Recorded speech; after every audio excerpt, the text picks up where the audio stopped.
లక్ష్మణస్వామి నంది తొందరగా వెళ్ళు, మీ అన్నయ్యకి ఏదో ఆపదొచ్చింది, వెళ్ళి వెంటనే మీ అన్నయ్యని రక్షించండి. ఆయన చాలా నిదానంగా అన్నాడు, అమ్మా దేవతలు, దానవులు, యక్షులు, గంధర్వులు, కిన్నెరులు, కింపురుషులు అందరూ కలిసి కట్టుకుని వచ్చి ఎదురు నిలబడినా రాముడి ముందు నిలబడలేరు.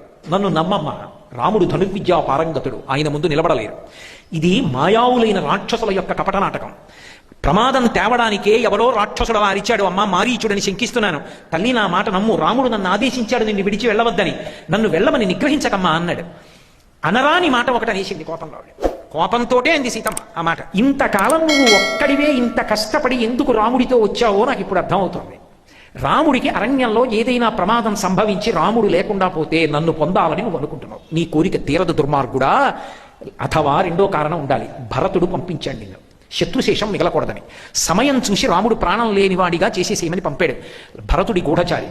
అందుకని రాముడికి ఆపదొస్తుంటే కపట మాటలు చెప్పి సహాయం చేయడం మానేస్తున్నావు. రాముడికి ఉపద్రవం రావాలని, అశుభం జరగాలని కోరుకుంటున్నావు. నువ్వు కోరుకున్నట్టు నేను నీకు దక్కుతాను అనుకుంటున్నావేమో. రాముడు లేనినాడు నేనుండను, శరీరత్యాగం చేస్తాను. దుర్మార్గుడా, ఎంత కుట్ర పన్నావురా అంది. ఒక్క లక్ష్మణస్వామితో ఊరుకోలేదు, భరతుడిని కలిపింది అందులో. ఏ భరతుడు? రామాయణం జరిగితే కళ్ళమ్మ నీళ్లు వస్తాయి ఆ భరతుడి గురించి చదువుతుంటే. తల్లి అని కూడా చూడకుండా కైకమ్మని నిందించాడమ్మా, నా కోసం రాజ్యం అడిగావా, రాముడిని అడవులకు పంపించావా అని. నాకు ఆ సీతారాముల్ని చూసే వరకు శాంతి లేదని తలకొట్టుకుని ఏడుస్తూ పరిగెత్తి రాముడి పాదాల దగ్గర కూర్చుని, రాముడికి అడ్డంగా పడుకున్నాడు, నువ్వు నడవడానికి వీలు లేదు, నువ్వు రాజ్యానికి వస్తానంటేనే ఒప్పుకుంటాను, అడ్డంగా పడుకుంటానన్నాడు. రాముడు ధర్మం చెప్పాడు. వశిష్ఠుడికి తెలుసు రాముడు రాడని. ఈ పాదుకల మీద ఒక్కసారి ఎక్కి దిగిపో, ఇవి పాలన చేస్తాయన్నాడు. పాదుకలేగా రథంలో వెళ్ళేటప్పుడు తన పక్కన పెట్టుకోలేదు, తను కూర్చుని పాదుకలు తల మీద పెట్టుకుని వెళ్ళాడు భరతుడు. అంతటి మహాభక్తుడు. అంతటి మహాభక్తుడైనటువంటి భరతుడిని నింద చేస్తూ కలిపింది. కోపం ఎంతటి వారి చేత ఎలాంటి మాటలు అనిపిస్తుందో చూడండి. ఇటువంటి లక్ష్మణస్వామి ఒకనాడు అరణ్యవాసంలో రాముడే పిలిచి ఇంటికి పంపించేయడం కోసమని అట్నుంచి తిరిగి వచ్చి భరతుడు, మా అమ్మ కౌసల్యకి మీ అమ్మ సుమిత్రకి ఆపద తలపెడతాడేమో, ఇంటికి వెళ్ళిపో అన్నాడు. అంటే లక్ష్మణస్వామి అన్నాడు, ఈ మాట సీతమ్మకి చెప్పవే, వదిన కూడా ఇంటికి వచ్చి మా అమ్మని మీ అమ్మని చూడొచ్చుగా. చెప్పవు. ఎందుకు చెప్పవు? నిన్ను విడిచి ఉండలేదని.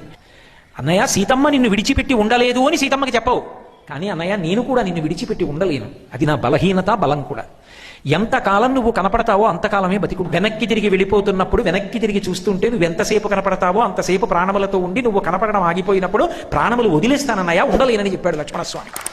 అంతటి మహాభక్తుడు. ప్రతిరోజు సీతారాముల పాదములకు నమస్కారం చేసే అలవాటు ఉన్నవాడు. తల్లిదండ్రుల్ని కూడా విడిచిపెట్టి సీతారాముల సేవ చేసినవాడు. 14 ఏళ్లు అరణ్యవాసంలో సీతమ్మ కట్టుకోవలసిన పట్టుపుట్టాలు, నగలు కావిడికెత్తుకు మోసినవాడు.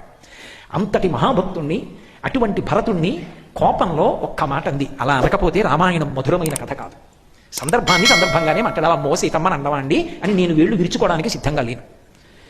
అది మనకి నేర్పడానికి.